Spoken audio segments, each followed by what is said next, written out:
Hey guys, welcome back to the Meg and Maddie show. We are so excited to be back for another Wednesday. Today we have CJ Rodriguez and a very different looking Meg. Look at my hair. Do we like it? I do. It's so different though. I feel like you look like a different person. Dude, I would go on my phone, like Snapchat or something, and I'm like, who is that? Like, it was a jump scare. And then I woke up the next morning and there was like a tear. I miss my blonde hair kind of, but I think this suits me better. Yeah, I was gonna dye it back blonde because I was nervous nobody was gonna like it, because I've been thinking about this for a while because my hair was dead. If you look back at any of the other clips, my hair is frayed right here. It's disgusting. But I didn't really think I was gonna like it, but now I kind of like it. My mom doesn't like it though. Really? Yeah, so me and my mom are like twins. I think we look so similar, especially when she was my age, we looked a lot alike, and she had brown hair. But she's like, dude, you've been blonde and now you look so weird. And now I don't look like anyone in my family because my whole family's bleach blonde. I think that if you keep it brown, you should dye it a shade or two darker. I feel like a darker brown would suit you better. I know, it's still not as dark as my eyebrows. Isn't that crazy? I know, which is weird. You should not as dark as mine, because mine's almost black, but a little bit darker. Yeah, I already did the almost black, and that was bad for me. And I did it in January, so I was pale, and I was in 8th grade. Oh, yeah, this was 8th grade. Oh. Yeah, so I haven't been brown in 10 years. You went to Wrigley though. How was Wrigley? Yeah, I love Wrigleyville. I was just there for a friend's birthday. We went to a Cubs game, and they were playing the Diamondbacks, which was cool. Of course, she had us Venmo her for the tickets and stuff, so I didn't even look to see who they were playing. And then I got there, and I was like, I could have worn Diamondback stuff too. I could have picked either team because those are my only two. So that was fun, exciting. I love Wrigleyville. That was my second time there this year, actually. We've grown up going there, and I love bar hopping over there and just seeing everyone. I just love Chicago. Everyone there loves. And that's one of the coolest stadiums in the MLB. And everyone there loves baseball. You're either a Sox fan or a Cubs fan, and just everywhere you go, it's fun. So yeah. Yeah. All right. Well, we have CJ on in the next clip, so see you there. Hey guys, welcome back to the Meg and Maddie show. We are here with CJ Rodriguez, a former Vanderbilt baseball player and has been drafted by the Athletics. All right, CJ, you are from Orange County, California, and your dad played JUCO, but besides that, you really had no baseball, no one led you to baseball besides kind of connection. Yeah. Well, thank you guys for having me first. And my dad was the one who kind of showed me everything about the game. He only played up to junior college, and then he entered the police academy after that. But he's definitely put my whole baseball career ahead of his, so I owe a lot to him for sure. JUCO bandits are the best bandits. Oh yeah. Being from Orange County, California, you guys kind of have an advantage of being able to play baseball pretty much outside all the time. Mm-hmm. What's it like growing up there and having the best travel ball teams and facilities there?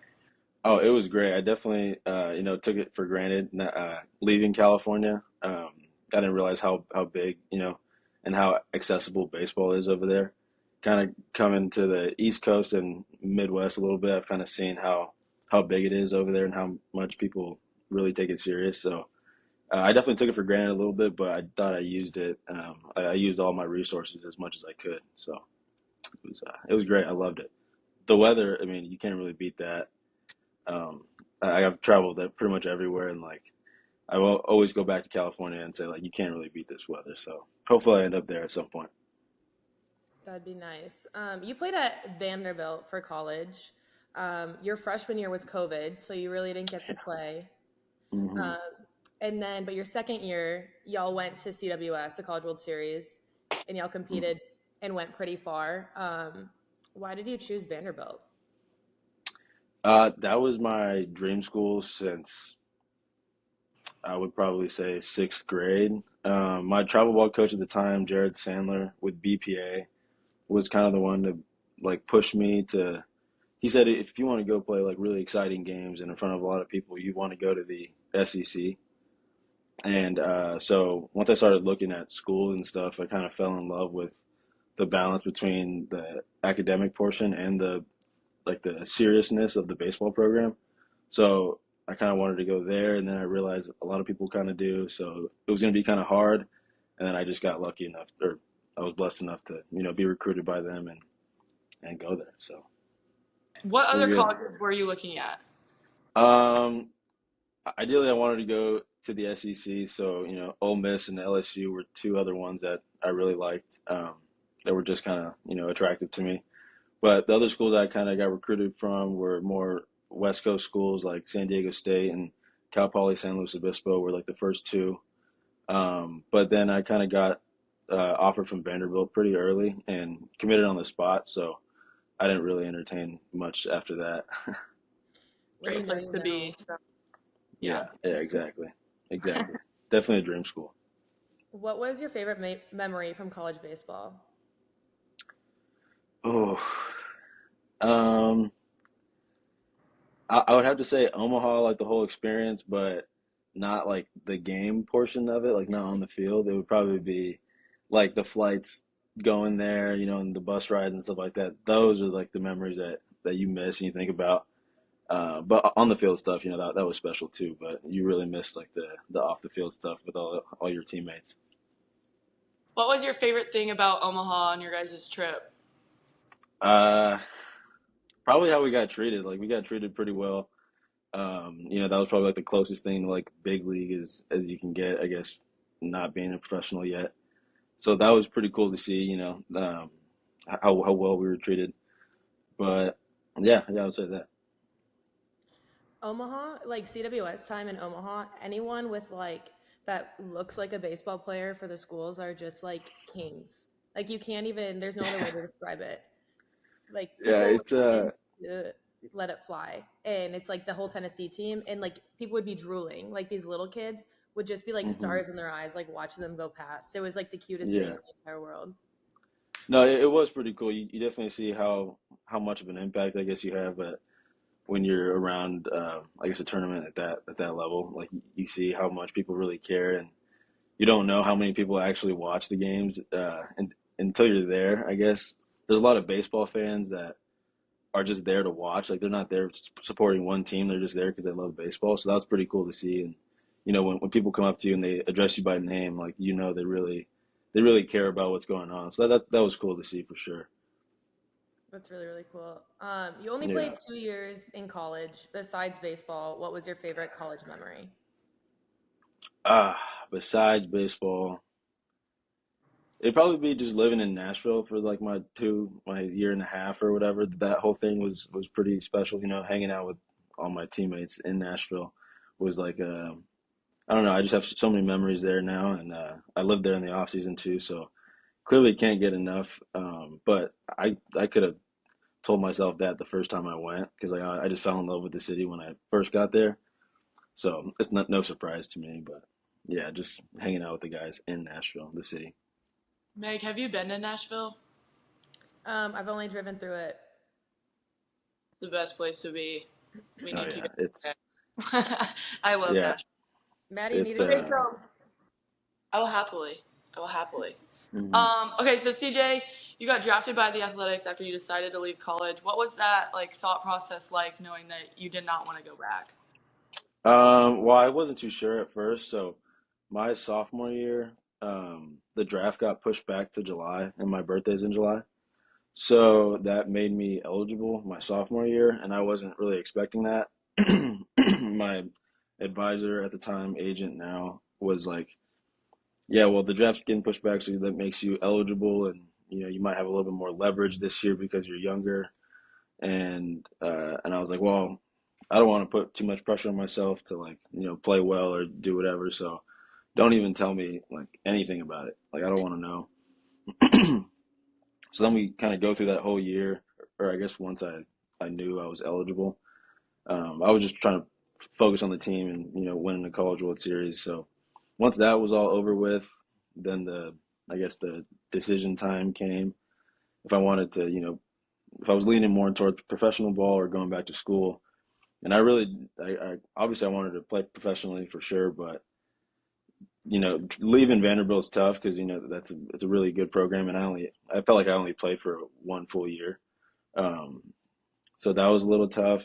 But I guess the way the draft went and the position I was selected and the money I was given, I guess it made sense for me to go.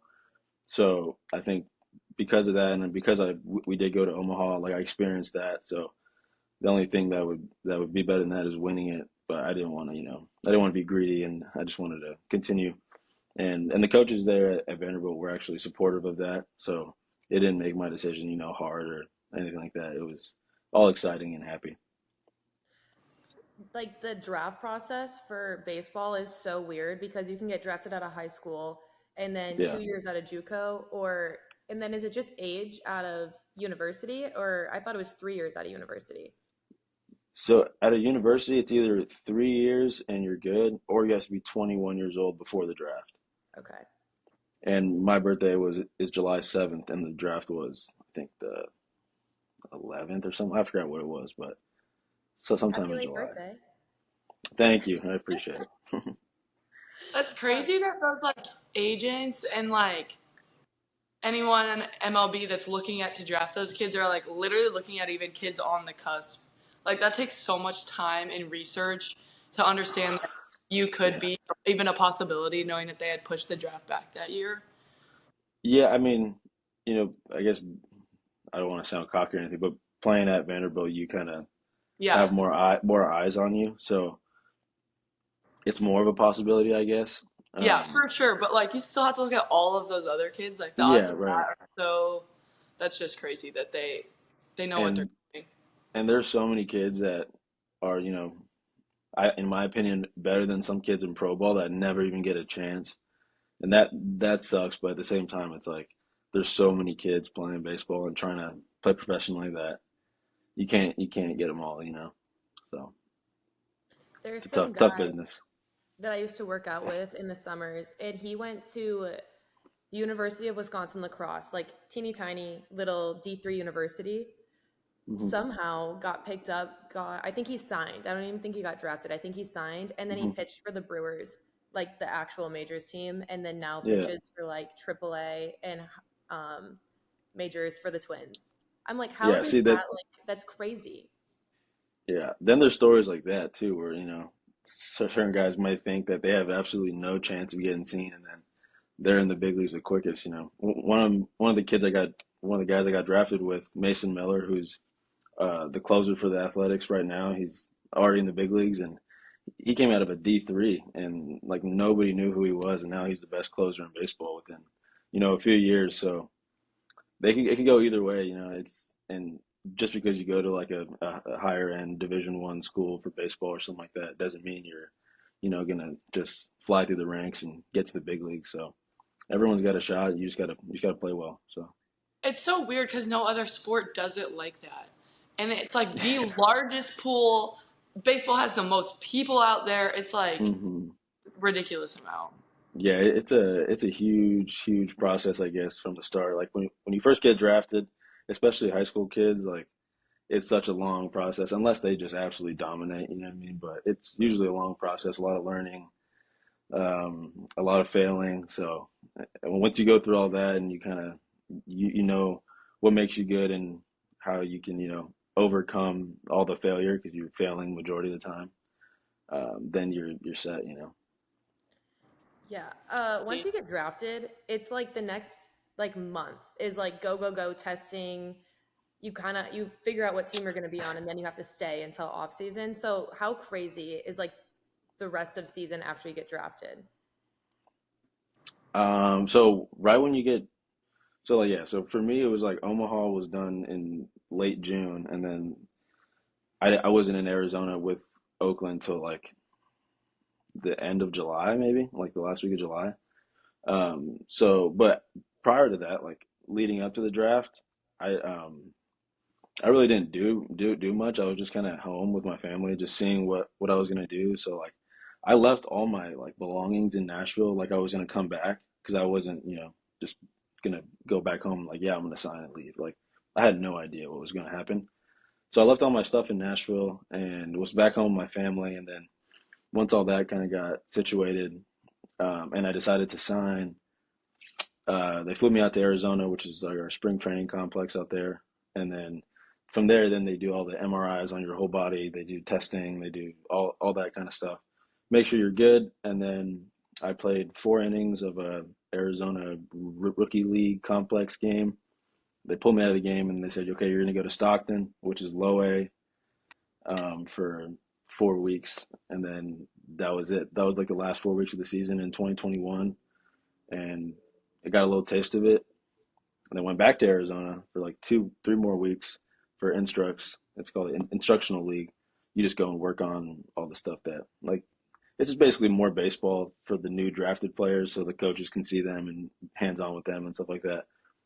So then after that was the off season. So it was a little much. I didn't expect all that, but it was fun. It was definitely a cool process to go through. What was the biggest adjustment from college to professional? Uh, I would honestly probably say like at first, I mean, coming from Vanderbilt, it's everything's very, very like up to date and very nice. So I think the facilities going from a school like Vanderbilt to Low A in Stockton, California was a big difference. But like I was also expecting that because everyone, all the guys that come back from that signed at Vanderbilt, they come back and they train, and we ask them questions, and they're like, "Yeah, man, like the minor leagues is not this luxurious. Like you guys got to get to the big leagues in order to get this again." So I was expecting that. So it was kind of something a little bit to look forward to, a little gritty. But yeah, it was that was probably the biggest difference, but it was expected. So Y'all play 6 out of the 7 days a week, besides this last week with All-Star break. But right, how do you stay healthy for that long? Like you were playing from what, March until September, October? yeah. So the whole month of March is spring training for minor leaguers, and then April like 4th the season starts. So from April 4th to September 11th, that's when we ended last year. We're just nonstop, go go go, 6 days a week. But it's staying healthy. That's not being afraid to go in the training room to do maintenance stuff, like to make sure you're still feeling good. I know some guys kind of hesitate to go in there because they don't want to be on the report or whatever, but if you're going in there to make sure you're still playing and on the field, they have no problem with it. So that's one thing. And then making sure you're constantly lifting throughout the year to stay strong. And if you stop that, then there's no way, like, something's going to give. So gotta stay strong all year. That's probably the biggest thing. How And many? eating healthy too, I guess. Yeah. Yeah. How many people like are on your roster or like in your pool? On our so like I'm in high A Lansing right now. So like this one team, I think we have 27 guys around there. Okay. But it's always changing. Like all of us can be moved to the double A roster and then back down and then up and down. Like just for roster space. So it's constantly, fluid. I But was like trying to do the math in my head of how many people are in it's professional roughly baseball. like per organization, it's roughly like 180 minor league players, I Okay. believe, I think, or it could be less than that. I'm not sure. That's Y'all, my ridiculous. sister's about to storm in here. I just texted her, but I think she's gonna come in and scream in. So give me one Which, second. which sister? Mad Dog. Mad Dog. Mad Dog. Okay, she just Mad responded Dog to my was text, so she's not going to. oh, okay. Okay, if you knew what NIL was gonna be like how it is now, would you have stayed in college? Uh, no, no, not at all. Because I know Coach Corbin at Vanderbilt is not about the playing, trying to get paid, playing for money and all that stuff. But he's about the team and trying to win a championship for Vanderbilt. So that wouldn't have even been a I guess deciding factor for me. Um, I know like schools like LSU and Tennessee that they kind of do it a little differently, and that's the way it's going now. So I can't blame them. You can't blame the kids either. Like it's a lot of money that they're making in college now, which is crazy. But no, for me, I don't think that was a deciding factor. I want to be a big leaguer, and I don't want to make millions in college. I want to go to make a career out of this. So Okay, You so oh, hot ticket item. Playing for the Lugnuts currently. yes, playing for How the are we? Lugnut. Do we know how they come up with all of these weird names? No idea. The A lot of these minor league teams have been around forever, like forever. So I have no idea. I mean, some of the teams we play or see on social media, it's like what? Like that's crazy. I don't know. It's funny to me. It's cool to see, the different jerseys and stuff when they do special nights. Like we just did we wore green jerseys the other night. Like we're not green, we're black and red. But we wore the Oakland green jersey the other night just to, I guess honor our big league team and the Great Lakes Loons, which is the Dodgers affiliate. They wore their LA inspired uniforms. So that's cool to see. I was looking up some of the names, and it was like Rumple Ponies, Jumbo Shrimp, Rocket City Yeah. Trash Pandas. Like, what? The hell? Yeah, it's just random, I guess. It's pretty cool though. I think, like the Trash Pandas, they have like a pretty big like following within like the community. So like you see Trash Panda hats everywhere when you're around that city. It's cool to see, people like into it, I think. Yeah. It like reminds me. It like takes you back to when you're playing like 12U ball, Hmm. and like you Hmm. have the most like crazy Yeah. names that, like someone like the coach's son they let pick. Yeah, literally some crazy names, some crazy uniforms, it's just but I guess it's just all having fun. And in the minor leagues it's a lot of or it's not as serious as the big league games, like just it is what it is. So I guess the fans that come, they just want to have a good time. They're drinking, t talking to us or trying to talk to us. Like it's a fun time. But yeah, the names are definitely funny. I went Full to a circle. That's Kinston. fun. Yeah, I went to a Kinston game in North Carolina. I forgot what they were. They're like the Ducks something. But the drink specials every single night were insane. It was like $2 Yeah, beers, $3 seltzers. Like I was having a that's blast how they every get the single fans. night. Yeah. Yep, that's exactly how they get the fans. So here we have Thirsty Thursdays, and we can always count on like the biggest crowd of the whole week because like it's like $1 beer or whatever till the seventh inning, and it's like packed, and there's a lot of fans talking. It's fun. Yeah, so I'm from Indianapolis, so we have a AAA team there. There's Yeah. $2 Tuesdays, $2 Thursdays. There's $2 they can get to get everyone in Yeah, there. it's definitely a good source of entertainment if you're just trying to go, let loose and yell at some dudes running around on the field. Their Yeah. games are so fun. So Oh, they are. I think they are, and I think when the teams kind of make it, a little bit about the fans, and they kind of give them some little shows or whatever. That's always cool because it gets them more involved, and they're not just sitting there.